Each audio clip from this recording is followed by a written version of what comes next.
you like your doctor, you will be able to keep your doctor, period. If you like your health care plan, you will be able to keep your health care plan, period. If you like your doctor, you're going to be able to keep your doctor.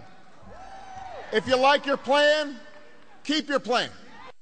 If you like your current insurance, you will keep your current insurance. No government takeover. Nobody's changing what you've got if you're happy with it. If you like your doctor, you will be able to keep your doctor. So, dubious honor for President Obama. Washington Post and Politifact calling that known promise to be one repeated over and over again, going back 4 years, the lie of 2013. Juan Williams, Fox political analyst, and Rich Lowry, editor of National Review, both are Fox News contributors. Juan, I was told you were stuck in the parking garage, but I'm happy to see that you are now free. Man, I tell you, it's wild out there. I bet it is. The lie of the year, Juan. The whopper of 2013. What took him so long?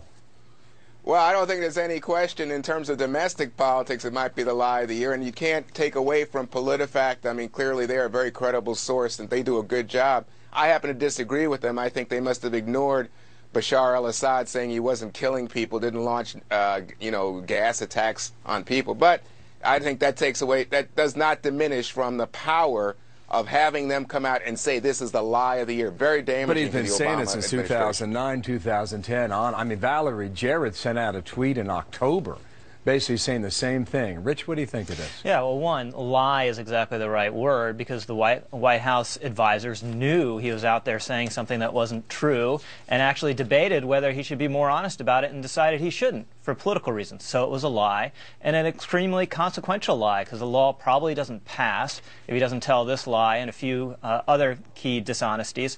And then it's really defined the politics of this year. It has dragged him and the party down in a big way and may mean that they lose the Senate in 2014. So this is a very good choice for that is the political equation here. And look at the trustworthy issue now. We found this from USA Today Pew Research in USA Today. The not trustworthy mark in January was at 30%. It's jumped 15 points, Rich, at 45%. Yeah, and those are the kind of personal qualities that are really key to a president. It's really hard to get back. So there's a lot of analysis actually showing that second-term presidents, once you're dragged down, it's very rare that you bump back up because the first term you have a re-election campaign to reintroduce yourself. Obama is not going to have that chance to reintroduce himself, and there are other lies about this law that are going to be exposed as we go on. The idea that you can keep your doctor if you like your doctor is not true, and especially the idea that it makes health insurance more affordable. It actually mandates all sorts of benefits that makes insurance more expensive. Okay, now to your colleague Juan Williams, go back 30 years in your days at the White House, Juan. How does a president go about recovering when your not trustworthy mark jumps 15 points in 2 months?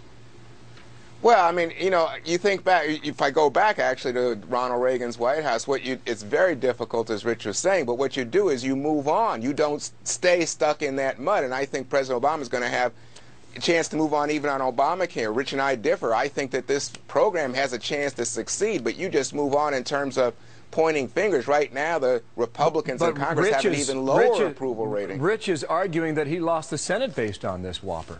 Yeah, oh, absolutely. And, it's possible, it's likely, in fact, for a second-term president to lose seats in the Congress. I mean, you think back, Reagan's ratings at that point, to your point, Bill, had gone up. I think he was like at 60%, and he still lost a few seats in the House, but he lost control of the Senate.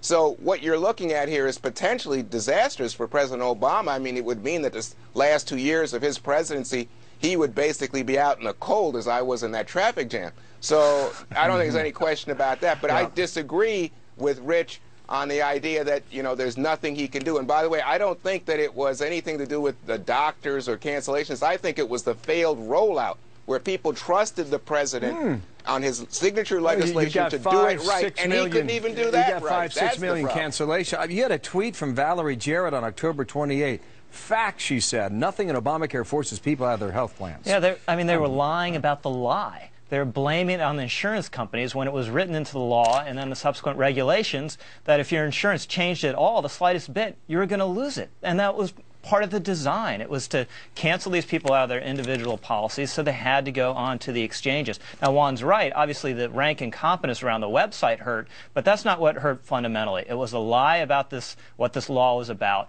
and that lie is not going to end. There's no way for the president just to put his signature piece of legislation that's disrupting all of American health insurance behind him. It's going to continue to be a huge issue. Rich Lowry, thank you. Juan Williams, good to see you out of the garage. This is why I don't drive. Back there. I take a cab here. Nicely done. See you guys. Bye-bye.